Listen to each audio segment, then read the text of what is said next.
की भावना जो अंधविश्वास और पाखंड से घिरी हुई है, उसकी भी भावना भड़क रही है। तो हर किसी की भावना भड़कने पर जो है और वो किसी भी आदमी को जो है जेल के पीछे भिजवाने का काम करते हैं। तो ये जो है सुप्रीम कोर्ट के सामने अगर ऐसी काम हो रहे हैं, ऐसी बातें हो रही हैं, आज तक इस देश के लोगों को ये नहीं मालूम है कि साइंटिफिक टेम्परामेंट क्या है, वैज्ञानिक सोच क्या है और पाखंड और अंधविश्वास क्या है। तो इसमें सबसे बड़ा दोष इस देश की सरकारों का और सुप्रीम कोर्ट का है। सर, जिस तरह से आज हम देख रहे हैं कि ये जो लोग मांग कर रहे हैं, ये इनकी जो है मौलिक ज़रूरत है, ये हवस नहीं है। ऐसा नहीं है कि इनके पास जो है 4-5 एकड़ ज़मीन पहले से पड़ी है और इनको बिजनेस करना है और अमीर बनना है, ऐसा नहीं है। ये अंबानी अडानी नहीं है जिनकी भूख मिट ही नहीं रही है।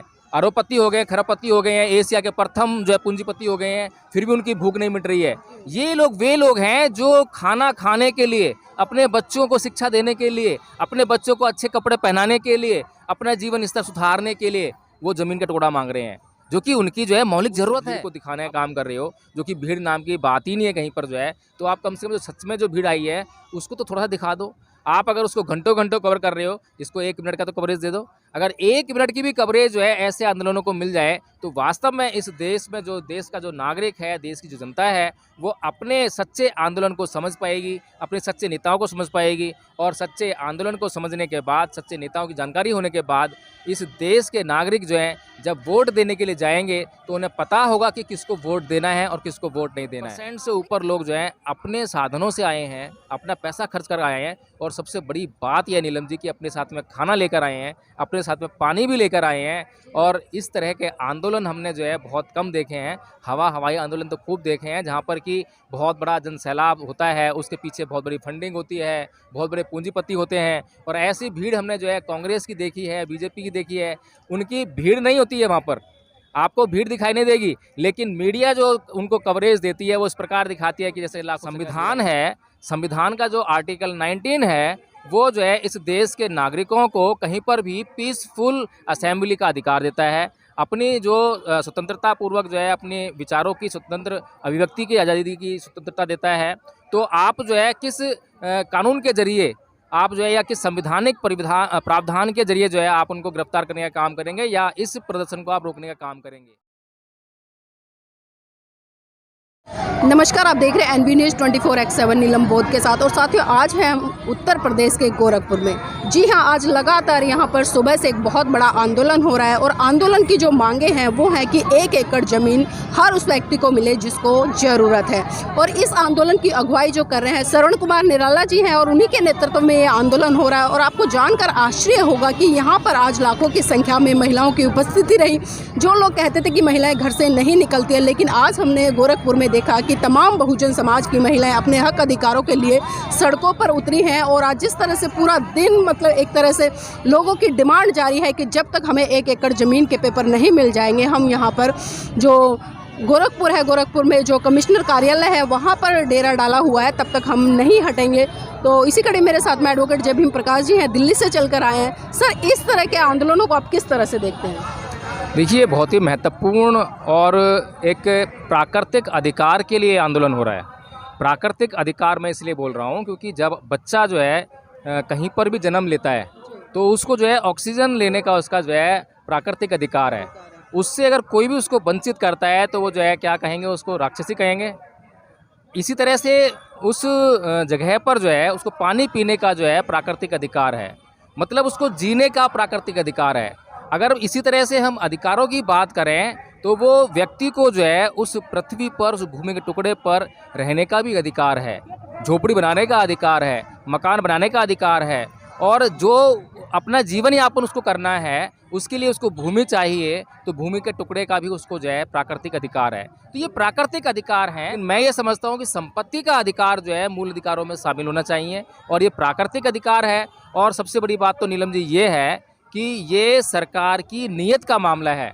अगर सरकार की नीयत सही होगी तो सही नीति बनेगी, और सही नीति बनेगी तो जो लोगों का जो कल्याण है उस नीति के कारण हो पाएगा। लेकिन समस्या ये है कि सही नीयत वाली सरकारें आज देश में स्थापित नहीं हो रही हैं, बल्कि उनकी जो नीयत है उस पर बड़ी खोट है और जाति, धर्म और बड़े ही प्रदूषित मानसिकता को लेकर जो है नेता चुनाव लड़ने का काम करते हैं, बहुत सारे पैसे का प्रदर्शन करते हैं और उस पैसे को खर्च करने के बाद जो है जब वो चुनाव जीत कर आते हैं तो एक तरह से मैं ये कहूँगा कि वो उनके लिए बिजनेस है।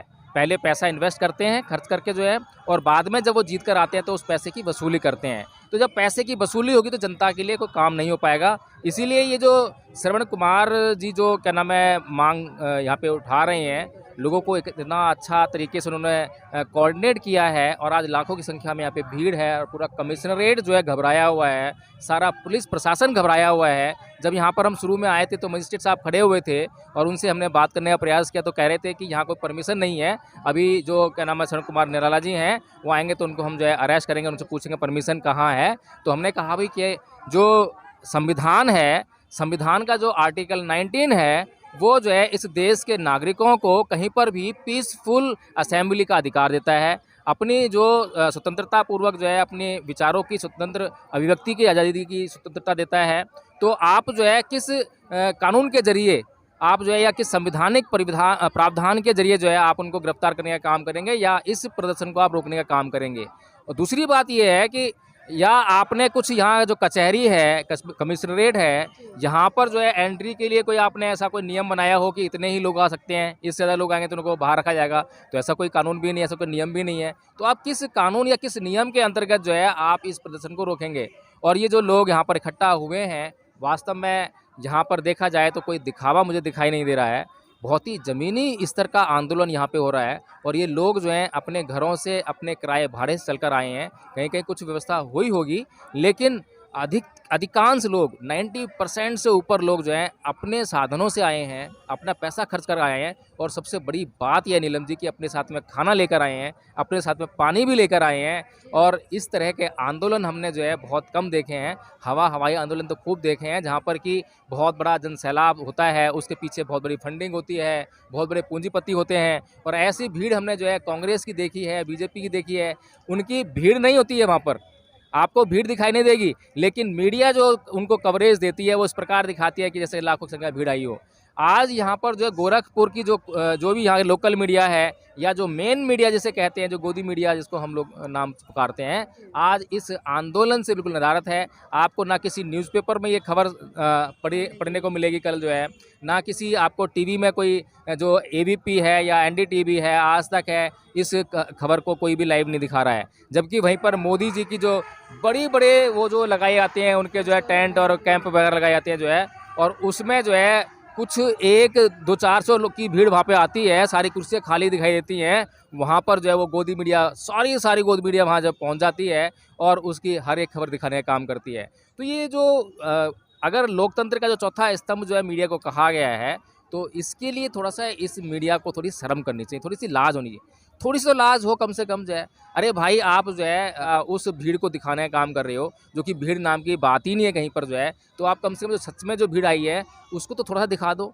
आप अगर उसको घंटों कवर कर रहे हो, इसको 1 मिनट का तो कवरेज दे दो। अगर 1 मिनट की भी कवरेज जो है ऐसे आंदोलनों को मिल जाए, तो वास्तव में इस देश में जो देश का जो नागरिक है, देश की जो जनता है, वो अपने सच्चे आंदोलन को समझ पाएगी, अपने सच्चे नेताओं को समझ पाएगी। और सच्चे आंदोलन को समझने के बाद, सच्चे नेताओं की जानकारी होने के बाद, इस देश के नागरिक जो हैं जब वोट देने के लिए जाएंगे तो उन्हें पता होगा कि किसको वोट देना है और किसको वोट नहीं देना है। लेकिन सर, ये भी जानना चाहूँगी, जिस तरह से हम देख रहे हैं, खासकर मैं उत्तर प्रदेश की सरकार की बात करूँ या अन्य राज्यों की सरकारें की बात करूँ, मंदिरों के लिए तमाम ज़मीनें अलाउड कर दी जाती है, जबकि वो सरकारी ज़मीनें होती है। जितना अधिकार उनको उन मंदिरों पे स्थापित करने का है, उतना ही अधिकार जो आम वोटर है, आम जनता है इस देश की, सबसे पहले सुरक्षा उनकी बनती है कि उनके लिए वो ज़मीन मुहैया कराए। लेकिन सरकारें इस दिशा में काम ना कर बल्कि मंदिरों की दिशा में काम कर। तो क्या लगता है इस देश में कहीं ना कहीं जो धर्म है या सांप्रदायिकता है उसको बढ़ावा नहीं दिया जा रहा?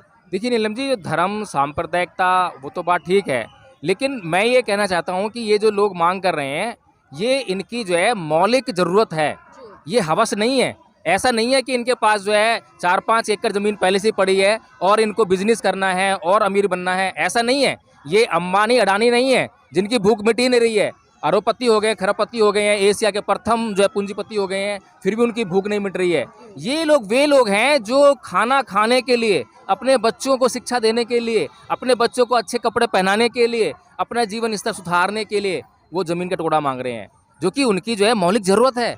अब आदमी की अगर मौलिक ज़रूरत को आप पूरा नहीं कर सकते हो तो आपको कुर्सी पर टिके रहने का क्या ज़रूरत है आपकी जो है। आपको तो तुरंत ही जो है जब ये पता लग जाए कि मेरे क्षेत्र की जनता जो है इतनी बदहाली में है, मेरे क्षेत्र में इतने लाखों की संख्या में जो है लोग जो हैं भूख से परेशान हो रहे हैं, बेरोजगारी से परेशान हो रहे हैं, अच्छे कपड़े नहीं पहन सकते हैं, उनको अच्छी शिक्षा नहीं मिल रही है, तो नैतिकता के आधार पर जो है आपको वहाँ से त्याग पत्र देकर कुर्सी छोड़ देनी चाहिए। या तो आप उनके लिए व्यवस्था कीजिए, अगर आप व्यवस्था नहीं कर सकते हैं, आपको व्यवस्था करनी नहीं आती है, आपको कानून नहीं पता है, आपको अपने क्षेत्र के जो तमाम संसाधन आपके पास हैं उनकी पूरी जानकारी नहीं है, आप उनका सही तरह से न्याय के वितरण नहीं कर सकते हैं, उनको बांट नहीं सकते जनता के बीच में जो है, तो आपको जो है उस कुर्सी पर जिस विश्वास के साथ में जनता ने आपको उस कुर्सी पर बिठाया है, उस कुर्सी पर बैठने का आपको कोई अधिकार नहीं है। आपको तुरंत प्रभाव से त्यागपत्र देना चाहिए। साहब मान्यवर काशीराम सर अक्सर एक बात कहते थे कि जो जमीन सरकारी है वो जमीन हमारी है, लेकिन आज देख रहे हैं कि जो सरकारी जमीन है वो पूंजीपतियों को तो कौड़ी के भाव में दी जा रही है, लेकिन वही जो आम जनता है उसकी ज़रूरतों को दरकिनार किया जा रहा है। देखिए नीलम जी, मैंने शुरू में एक बात कही थी, नियत वाली बात है। नियत अच्छी होगी तो अच्छी नीतियाँ बनेंगी, लेकिन अगर नियत ही अच्छी नहीं है तो नीतियाँ आपके लिए अच्छी कभी बन नहीं सकती हैं। अभी जितने भी यहाँ पर लोग आए हैं इनको एक ज़रूरत तो समझ में आ गई है कि जो 1 एकड़ ज़मीन जो अगर इनको मिल जाती है तो इनकी मौलिक ज़रूरतें जो है कम से कम जीवन की पूरी होने लगेंगी। लेकिन यहीं पर बात ख़त्म नहीं आती है, मुद्दा यहीं पे ख़त्म नहीं आता है, मुद्दा इससे आगे और भी है। इन लोगों को जागरूक होना पड़ेगा, इन लोगों को जानना पड़ेगा कि आज जो नेता हैं उनके बीच में जब वोट मांगने आते हैं तो किस आधार पर वोट मांगते हैं, किस आधार पर आपको बांटते हैं। वो जब जाति की बात करते हैं तो उनकी मंशा क्या है, आपके लिए काम करने के लिए वोट मांग रहे हैं या आपको बांट कर वो लाभ उठाकर आप सत्ता में पहुंचने के लिए और सत्ता का लाभ वो खुद अपने लिए अर्जित करने के लिए आपका वोट मांग रहे हैं। आपको अगर वो धर्म की बात कह रहे हैं, सांप्रदायिकता की बात कर रहे हैं, मंदिर मस्जिद की बात कर रहे हैं, आपको तो वो किस आधार पर और किस नियत से आपके बात कर रहे हैं। तो इस देश के लोगों को ये समझना पड़ेगा। और जो अंधविश्वास और पाखंड जिसके खिलाफ जो है भारत के संविधान में एक आर्टिकल है 51A(F) है, शायद जो है मैं थोड़ा सा कंफ्यूज हो रहा हूँ, 51A(F) है, तो वो आर्टिकल जो है साफ साफ कहता है to develop the scientific temperament with among the citizens of India, यानी कि भारत के लोगों के बीच में वैज्ञानिक सोच को जो है बढ़ावा देना।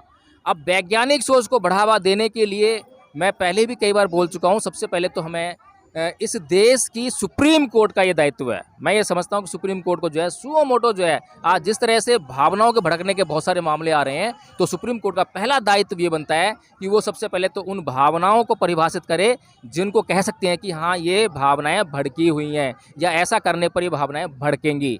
अब कोई भी जिसकी सत्ता होती है, यानी जिसकी लाठी उसकी भैंस, जिसकी सत्ता है सारी पावर उसके पास है, वो जिसकी भावना नहीं भड़की है या जिसकी भावना जो अंधविश्वास और पाखंड से घिरी हुई है उसकी भी भावना भड़क रही है, तो हर किसी की भावना भड़कने पर जो है और वो किसी भी आदमी को जो है जेल के पीछे भिजवाने का काम करते हैं।